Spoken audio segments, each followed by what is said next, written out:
Boa noite a todos os presentes, sejam todos muito bem-vindos ao Centro Espírita Jesus de Nazaré. Boa noite também aos nossos amigos internautas. Agradecemos aos nossos facilitadores, o Elerson Santos, Ives Facuri e Jomar Gontijo. Estarão comentando hoje junto a nós o nosso estudo de hoje, espírita, de perguntas e respostas.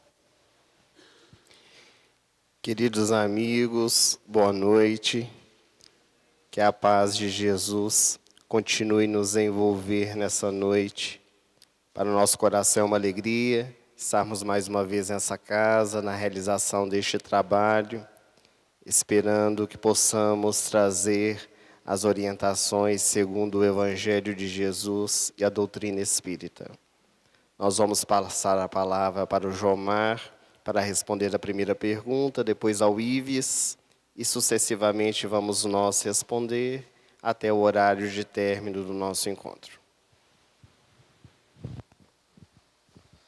Boa noite.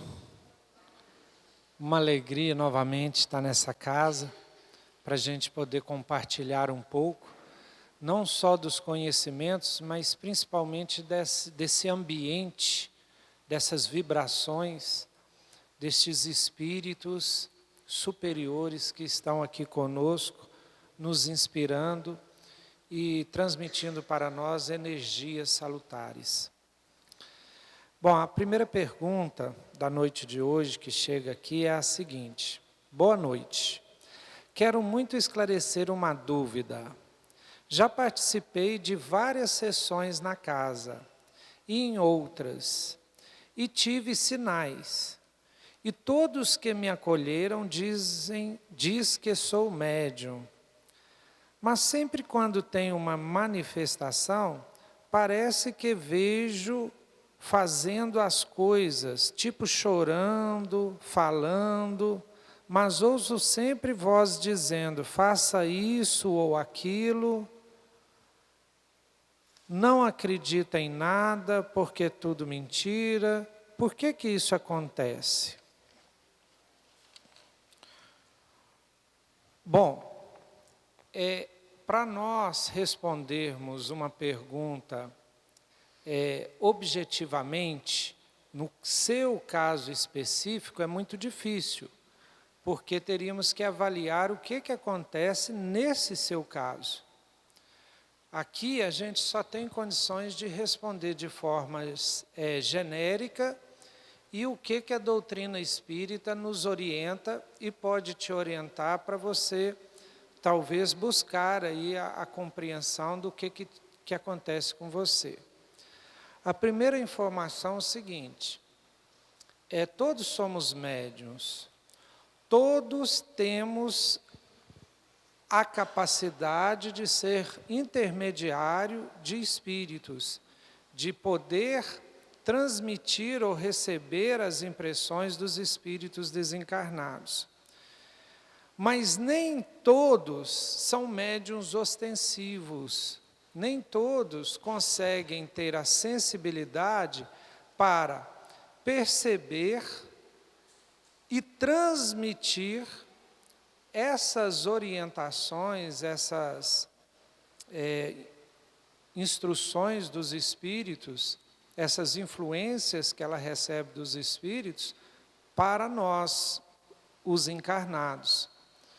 Então, apesar de todos termos, vamos dizer assim, as capacidades de sensibilidade para perceber em maior ou menor grau a presença dos espíritos, nem todos estamos aptos a ser medianeiros, né, a transmitir essas mensagens para as outras pessoas. Então, por exemplo, o nosso protetor espiritual, o espírito que nos acompanha desde o nascimento e que tem como uma missão nos orientar na vida, nós o percebemos, ele nos intui, ele conversa mentalmente conosco.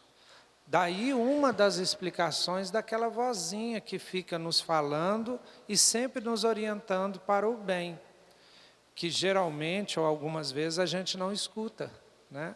faz outra coisa, mas aquela vozinha lá nos indicando a fazer o bem tem. Muitas vezes é ele.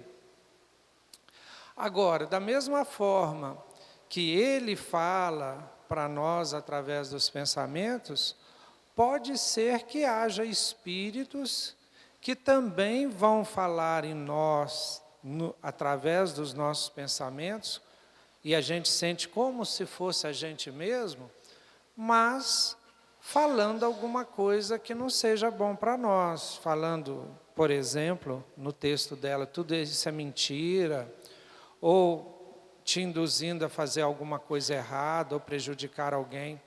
É possível que isso também venha no nosso pensamento. E daí a necessidade da vigilância, para saber todos os pensamentos que vêm na nossa cabeça, primeiro discernir o que vem da gente e o que vem de fora, porque é possível discernir.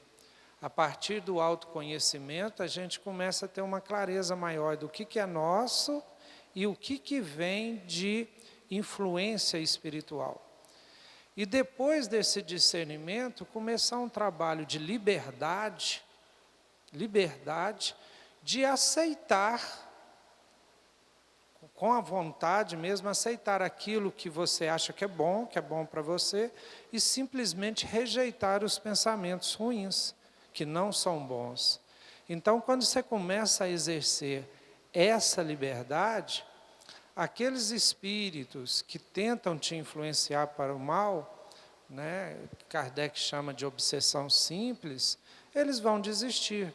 Eles vão ver que os pensamentos ruins, ou a tentativa dele de influenciar negativamente não tem sucesso, eles desistem e vão embora. Então, é um exercício de liberdade, de escolha, onde nós escolhemos sempre o bem. E aí, os bons se aproximam de nós e os maus se afastam. Espero ter ajudado. Boa noite, pessoal. A pergunta que nos chega é assim: se for médium e me negar a estudar, a desenvolver, o que pode acontecer? Eu começaria a responder na direção de que a importância do estudo, ela vem principalmente fazer com que nós despertemos, que nós tenhamos um reconhecimento da importância da sintonia na questão da mediunidade. Emmanuel, através da psicografia do Chico Xavier, tem um livrinho que foi recomendado por ele, para o Chico Xavier poder estar estudando em todos os momentos da sua existência, chamado Mediunidade e Sintonia. Então, por que Emmanuel recomendou esse livro para o Chico? Porque a sintonia, ela é fator determinante à saúde do médium, à saúde psíquica do médium. E quanto mais o candidato à mediunidade, o médium, ele estuda, ele reconhece essa importância, porque o estudo favorece um autoconhecimento, favorece um discernimento acerca dos fenômenos que lhe acontecem, que muitas vezes, se não forem reconhecidos, são motivos de perturbação. Pelo simples fato de não reconhecer a naturalidade do fenômeno mediúnico, muitas vezes a pessoa se assusta e confunde o processo, às vezes até com transtornos mentais. Então, a importância de se estudar é a importância do discernimento, a fim de que você possa encarar o fenômeno da mediunidade com a maior naturalidade possível. A pergunta 919 de O Livro dos Espíritos, Allan Kardec indaga a espiritualidade a seguinte questão: qual o meio prático e eficaz de podermos resistir aos arrastamentos do mal, atingindo a felicidade que seja possível na Terra? E a espiritualidade é categórica em responder. Um sábio da antiguidade já vô-lo disse: conheça-te a ti mesmo. Então vejamos bem que a resistência aos arrastamentos do mal vem através do autoconhecimento. Esse autoconhecimento, ele pode ser potencializado através do conhecimento objetivo. Do conhecimento objetivo. Em especial no que concerne ao conteúdo exposto em O Livro dos Médiuns, que se trata de um manual. Logo no prefácio do Livro dos Médiuns, Allan Kardec apresenta o livro como sendo um manual. O manual é para que você possa desenvolver a habilidade em algum procedimento. Quando você compra uma geladeira, quando você compra qualquer eletrodoméstico, para que serve o manual? Para o bom funcionamento daquilo. Então, o Livro dos Médiuns, nessa comparação com o manual, é para que o bom funcionamento da mediunidade ele seja possível. Por um simples motivo. Quando nós viajamos para uma cidade, a gente consegue se sentir à vontade em passear por essa cidade se a gente não conhece? Quais são os riscos da gente se aventurar em passear por uma cidade que a gente não conhece? Quais são os riscos? Se perder, entrar muitas vezes numa zona de risco.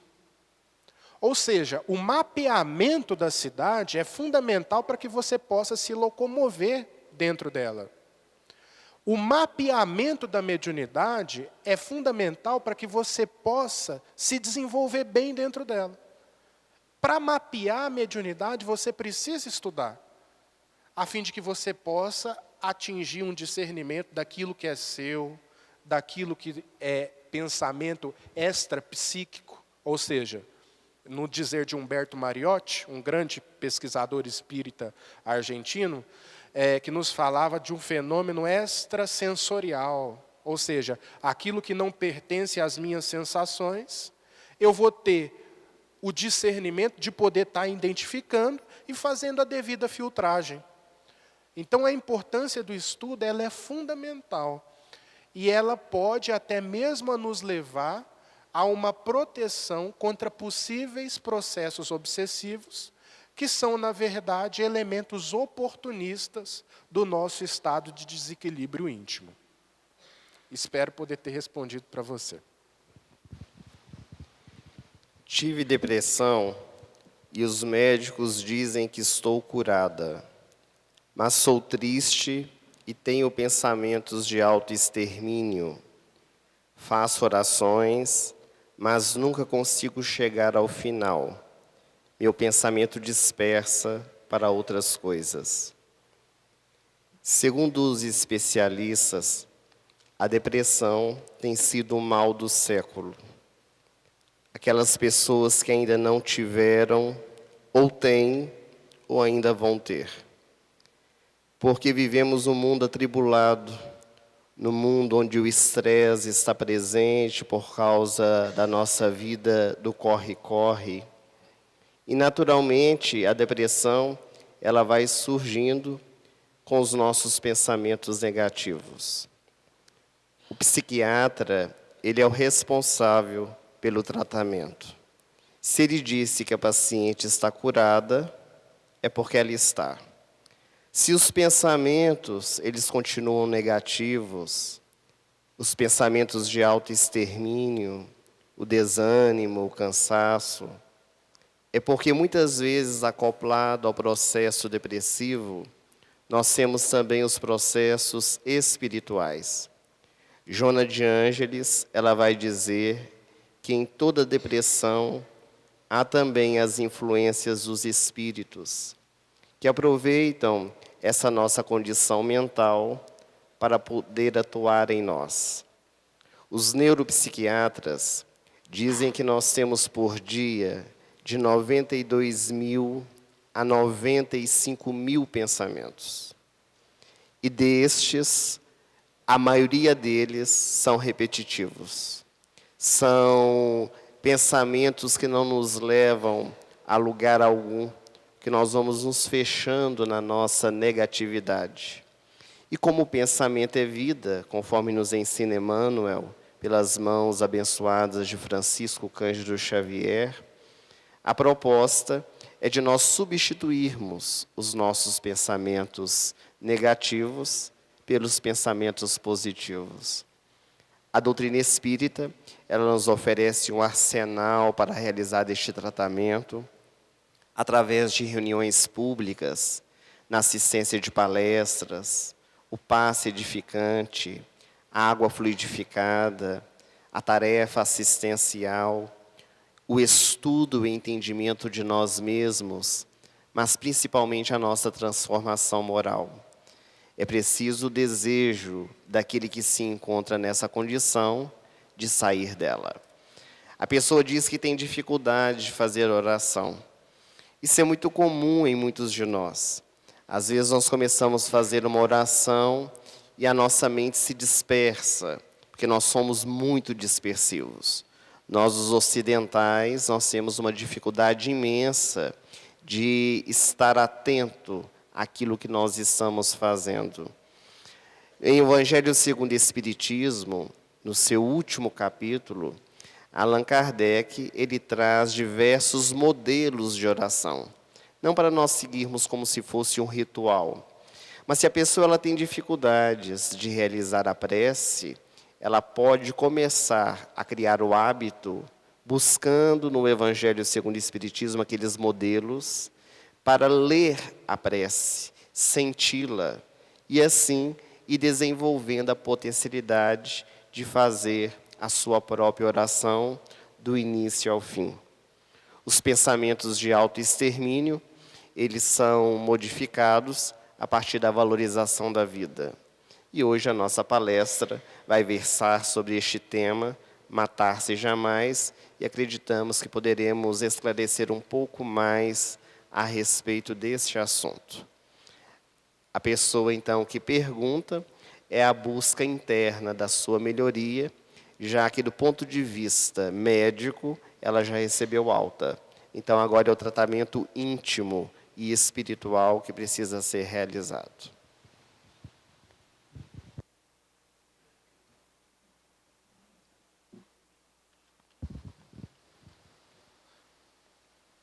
Porque toda vez que venho à casa ou igreja, me sinto triste, abafada. Olha só que interessante. É muito difícil que a gente possa responder essa pergunta a partir daqui, de cima. É muito importante que esta pessoa faça uma reflexão e um mergulho na sua própria intimidade. Por que que ela está se sentindo assim? Porque, igual o Ellerson falou na resposta, nós vivemos num mundo muito atribulado, muito cheio de atividade, onde a gente só está voltando para fora. Chega num ambiente como este, é um momento que a gente leva a uma reflexão, é um momento onde a gente fica um pouco parado, né? E o que deveríamos sentir aqui é exatamente o contrário. A gente deveria sentir a paz, deveria ficar tranquilo. Agora, se vem tristeza, né? Se vem esse sentimento de abafado, se vem, como na pergunta dela, alguns sentimentos depressivos, algumas vezes até o sentimento de autoextermínio, eu tenho que começar a buscar esse autoconhecimento, que o Ives se referiu ali da pergunta 919, que é o conheça a ti mesmo, para buscar em mim mesmo as causas disso. Pode ter influência espiritual? Claro. O Ives também falou de sintonia. Sintonia é uma palavra-chave para a gente nos entender.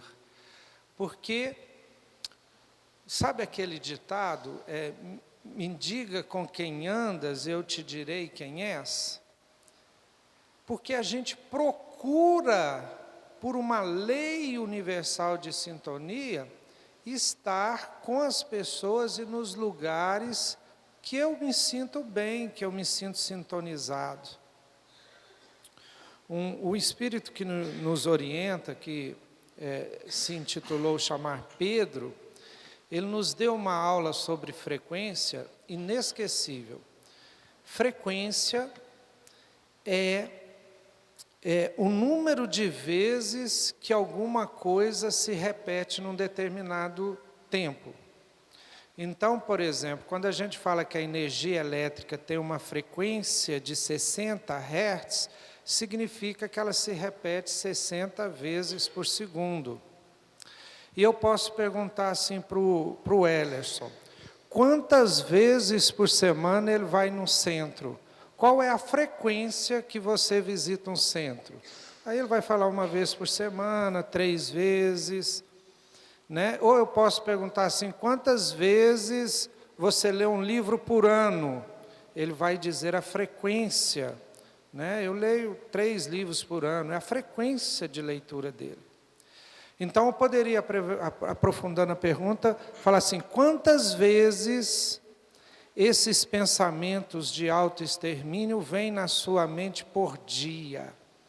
Qual que é a frequência desses pensamentos?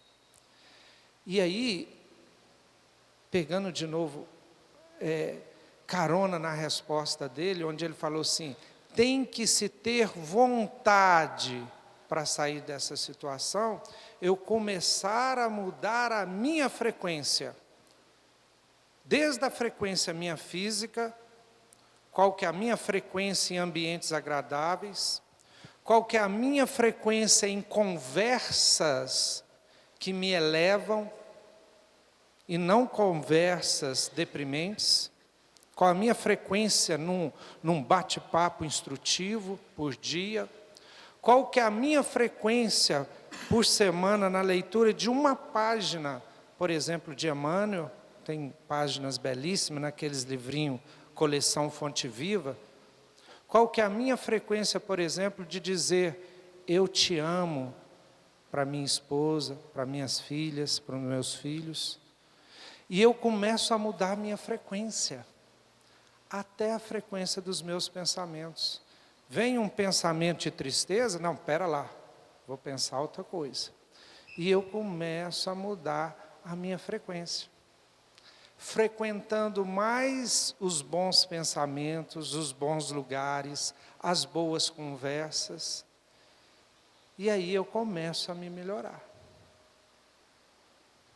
Porque eu tenho que ter liberdade, eu tenho que usar da minha liberdade. Inclusive a liberdade de pensar e sentir aquilo que eu desejo pensar e sentir.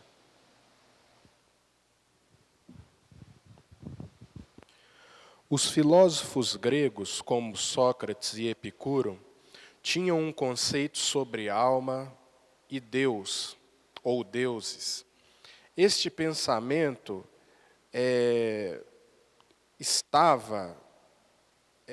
tangiava algum conceito espírita? Sim.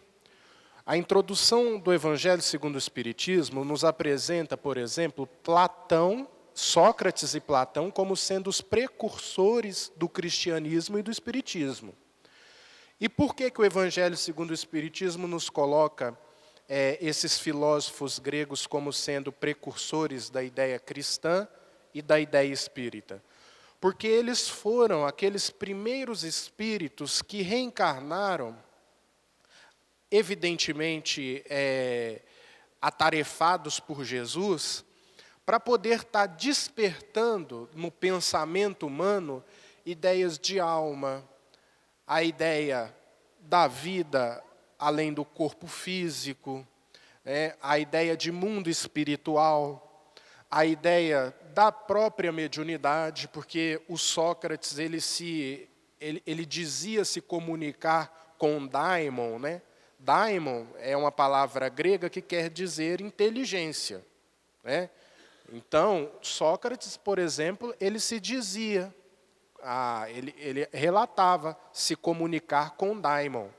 Então, Sócrates, Platão, até mesmo Aristóteles, já destoou um pouco da filosofia desses dois primeiros, mas foram filósofos que vieram começar a introduzir no pensamento humano uma ideia de vida espiritual. Porque, vejamos bem, a espiritualidade, ela trabalha na nossa conscientização de uma maneira organizada, de uma maneira programada. Então, o que acontece? Vários espíritos, eles são encarregados de vir preparar o terreno do nosso psiquismo com antecedência, a fim de que as revelações que possam vir a posteriori, elas possam ser melhor interiorizadas.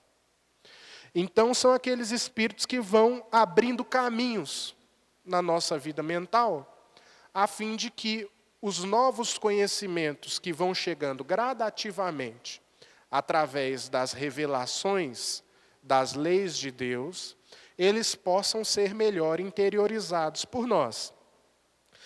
Pergunta 621, talvez seja a mais conhecida do Livro dos Espíritos, diz que as leis de Deus estão na consciência. Mas a pergunta 621A, Allan Kardec indaga o seguinte: ora, se as leis de Deus estão na consciência, por que a providência divina necessita de enviar missionários, a fim de que poder estar revelando essas leis? Olha que pergunta interessante. Ora, porque se já está na consciência, não seria necessário alguém revelar essas leis. E a resposta é muito marcante, porque fala assim, porque o homem se esquece dessas leis. Ele tende a esquecer, ele tende a se acomodar, né, em um estado psíquico, né, estacionário. Então é preciso com que venham espíritos com essas leis bem dilatadas em si mesmo, no sentido da vivência, na vivência das diretrizes da consciência, a fim de que possam estar ativando em nós novamente a importância, né, da nossa caminhada evolutiva. Então Sócrates, até mesmo Epicuro, que muitas vezes as pessoas interpretam a filosofia dele como sendo algo negativo, e até tem uma corrente que diz da questão do epicurismo, que veio a desencadear num carpe diem, né, carpe diem, um termo aí do romantismo, que nos diz o seguinte: aproveite o hoje, né, atribuindo à filosofia de Epicuro a responsabilidade por isso. Mas Epicuro ele vem nos falar sobre o prazer de uma maneira muito profunda. Porque o prazer, ele não é algo proibido.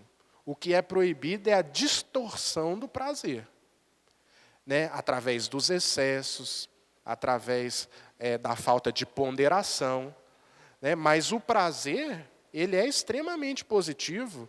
O prazer de escutar uma música, por exemplo, é prazer, não é proibido. Até na pergunta 251 de O Livro dos Espíritos, Allan Kardec pergunta se os espíritos são sensíveis à música. E a espiritualidade responde: os espíritos são sensíveis à música. Porém, essa música que vocês escutam, comparado com as músicas celestiais, são sons de selvagens. E a música na época de Allan Kardec, só um detalhe aqui, era Tchaikovsky, Bach, Chopin. Então, porque o Livro dos Espíritos foi publicado em 1857. Qual era o tipo de música que tocava em 1857? Era Chopin, era Bach, era Tchaikovsky. Então, os espíritos estavam se referindo a esse tipo de música como sendo som de selvagem. Então, vocês imaginam as músicas da atualidade, né? Então, os espíritos, eles sentem um prazer. Só que eles sentem um prazer dentro das coisas simples. E é isso que Epicuro nos coloca quando ele vem falar do uso do prazer como sendo um fator de saciedade para as nossas vidas. E até ele usa um exemplo seguinte: se você se habitua a comer uma salada e você sente prazer nela, tudo bem. Agora, se você coloca um tempero na salada, ele usa esses termos, o seu prazer ele já ele já começou a se viciar, sabe? Ou seja, o nível de excesso ele já começa a aparecer. E aí você vai requintando aquela salada e você vai, no dizer do filósofo, gradativamente prostituindo o seu prazer, até chegar em níveis de sofrimento absolutos. Então a gente precisa ter muito cuidado em desfrutar dos prazeres, porque esses temperos que a gente vai colocando, é o que nos leva aos despenhadeiros de equívocos clamorosos. Sinto constante a sensação de ser vigiada na própria casa. Quando estou aqui, vem na cabeça que é tudo encenação, que nada é verdade. Por quê? Nós aprendemos com a codificação espírita que os espíritos estão em todos os lugares. Mas quando nós possuímos o medo, isso potencializa em nós as sensações e as emoções. É muito comum, quando a pessoa está em casa sozinha, no escuro, ou está num local fechado, e ela sente medo, ela começa a ter essas sensações de que há alguém ali que está sendo vigiada, controlada a todo instante. Pode ser que realmente haja um espírito ali presente, mas pode ser que seja apenas uma invenção, uma sensação que não é verdadeira. A própria pessoa é que deverá analisar se o fenômeno é espiritual ou é um fenômeno físico, de criação mental. Porque sensação é diferente de mediunidade. Quando a pessoa possui a mediunidade da vidência, ela tem a certeza de que está vendo um espírito. Quando a pessoa tem a sensação, ela apenas tem este sentimento que a envolve, mas que não lhe dá certeza alguma.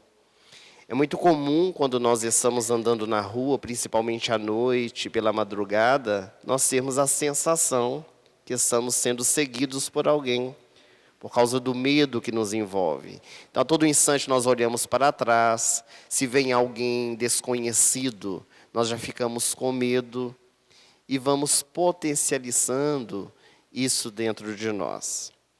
Ao entrar na casa espírita, é natural que nós tenhamos uma proteção, porque aqui é um ambiente propício, onde os espíritos, os nossos mentores, já prepararam o ambiente para nos receber. E muitas vezes, ao adentrarmos a instituição, nós caímos dentro de nós mesmos. Nós começamos a avaliar a nossa vida, começamos a perceber os pontos que precisam ser modificados.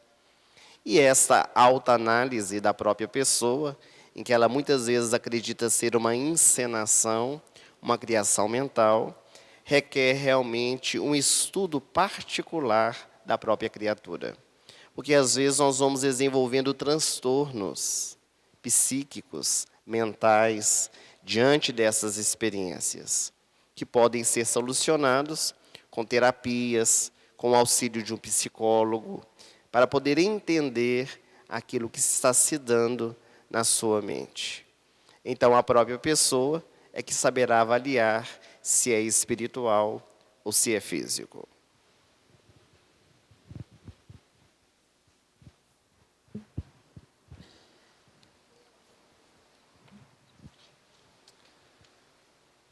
O que dizer da viagem de Dante Alighieri ao inferno?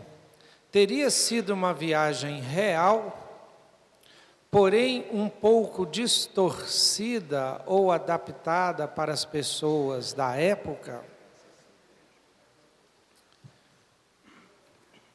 Bom,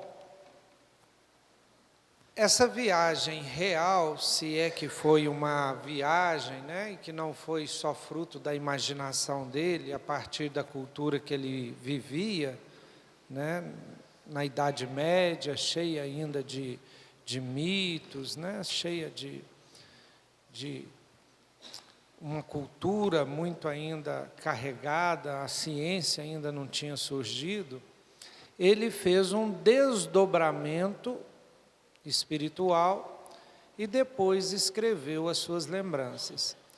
Então, a gente tem que entender um pouco o que é o desdobramento espiritual para saber como é que ele ocorre.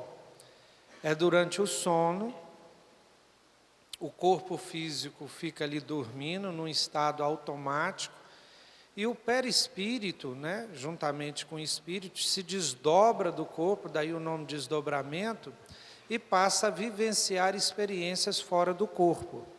Não é um fenômeno mediúnico em si mesmo, a não ser que nesse momento de desdobramento, ele encontra com o espírito, conversa com o espírito e depois traz isso para nós. Aí ele serviu-se como médium.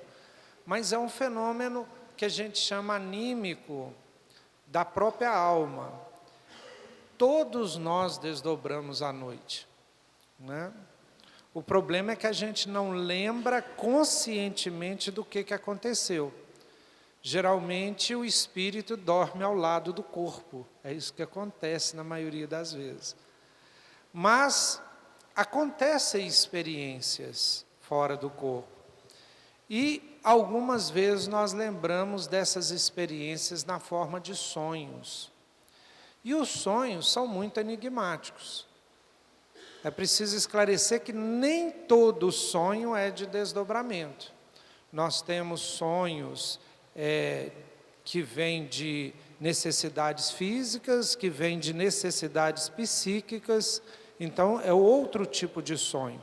Mas nós temos sonhos que são lembranças enigmáticas, lembranças picadas, né, das experiências que vivemos no mundo espiritual.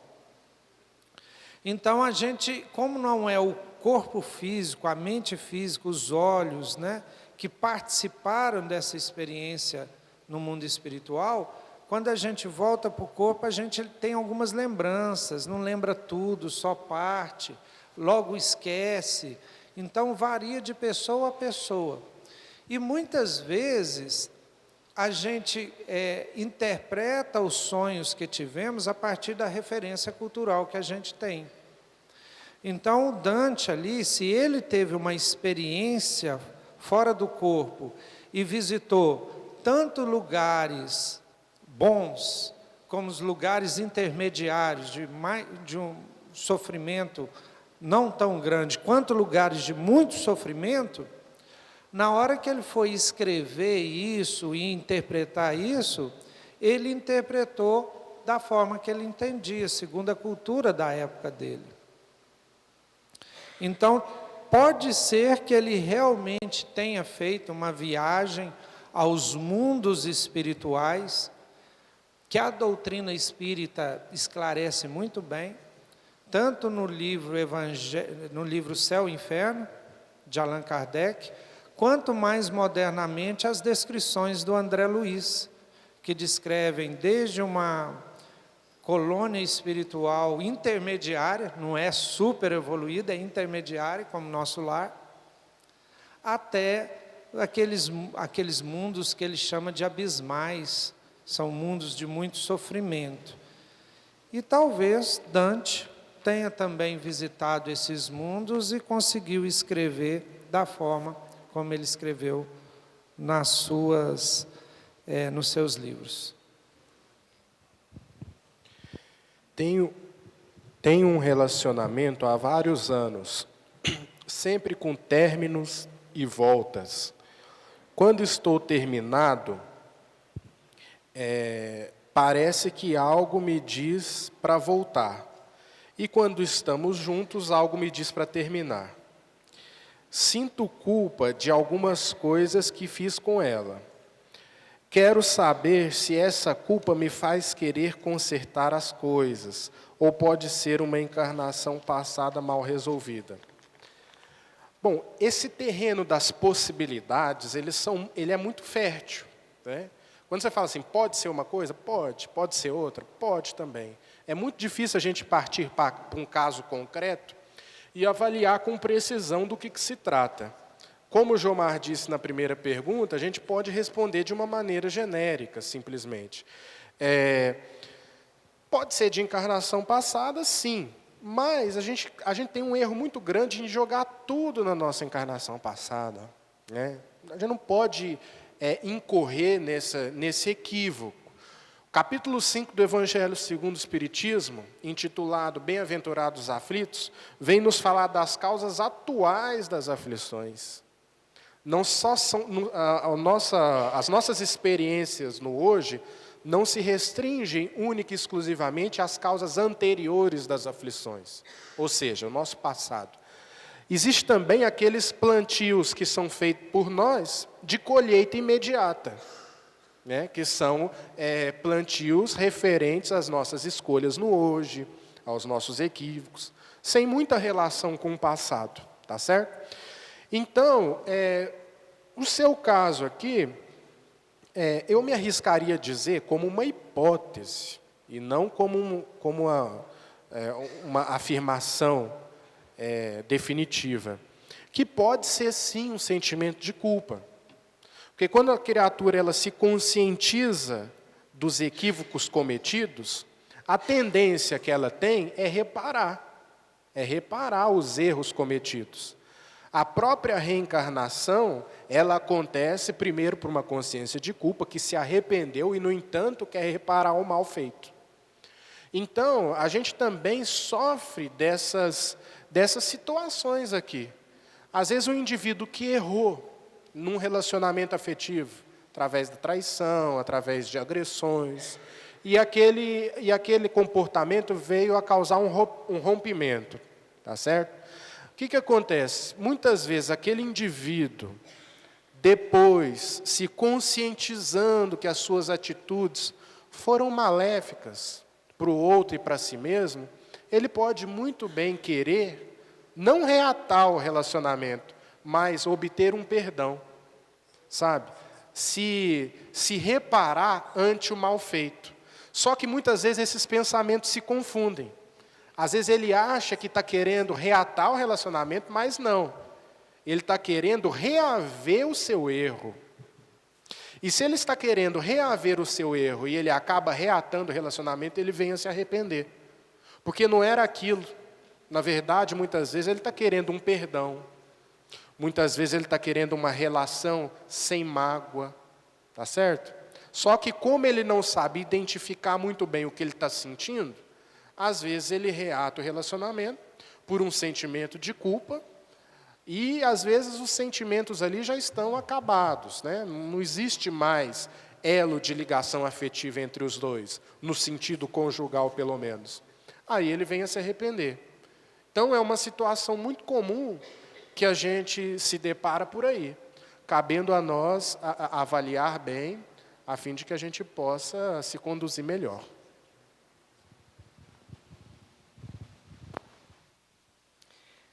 Aprender a amar ainda mais o ente querido é possível? Uma esposa, pai, mãe, irmãos, etc. Como podemos realizar isso? Nós aprendemos em o Evangelho segundo o Espiritismo que as nossas famílias aqui na Terra, elas estão ligadas pelos laços do corpo e pelos laços do espírito. Estamos nos nossos encontros e nos nossos reencontros. E que a maioria das famílias aqui na Terra, no atual estágio evolutivo em que nós nos encontramos, ela é composta dos inimigos do passado. Então, a vida familiar, ela é um grande desafio para que nós possamos estabelecer os laços de amor, de perdão, de compreensão. No livro Jesus no Lar, psicografia de Chico pelo espírito Neo Lúcio, a sogra de Simão Pedro pergunta a Jesus o que seria a vida em família. E ele diz que a vida em família pode ser comparada a um grande jardim de rosas perfumadas, onde há também espinhos. Pode ser comparada a um mar, cujas águas vêm e vão ao sabor do vento, mas às vezes o mar fica marevolto com as grandes tempestades. A família é o cadinho depurador, onde nós somos colocados para parar as nossas arestas. E para nós podermos descobrir os valores do nosso coração, é na convivência, respeitando as individualidades, buscando construir dentro do nosso lar a harmonia, o O culto no lar, por exemplo, é uma ferramenta muito importante que nós temos para podermos estabelecer o diálogo tão ausente das nossas famílias. É o momento em que nós trazemos Jesus para dentro do nosso lar, construindo a harmonia para que possamos ter condições de solucionar as dificuldades. Porque não nos enganemos, todas as nossas famílias têm dificuldades. Porque nós somos individualidades, cada um de nós temos as nossas dificuldades interiores, os nossos vícios e as nossas imperfeições. É muito comum o homem ou a mulher dizerem assim: eu quero me casar com a mulher ideal, com o homem ideal. Mas será que nós já paramos para pensar se nós somos as pessoas ideais para os outros? Porque às vezes nós cobramos muito o comportamento dos nossos familiares, mas temos o nosso comportamento também equivocado, que merece o respeito, que merece o perdão, para então estabelecer os liames do amor. As nossas famílias são então convidadas pelo Evangelho a estruturar os seus laços, formando então os laços espirituais. Nós gostaríamos de agradecer ao Ives e ao Jomar por ter participado conosco deste encontro e aquelas perguntas que não foram respondidas devido ao tempo. Na semana que vem, buscaremos responder aqueles que estivermos aqui na bancada. Nosso muito obrigado.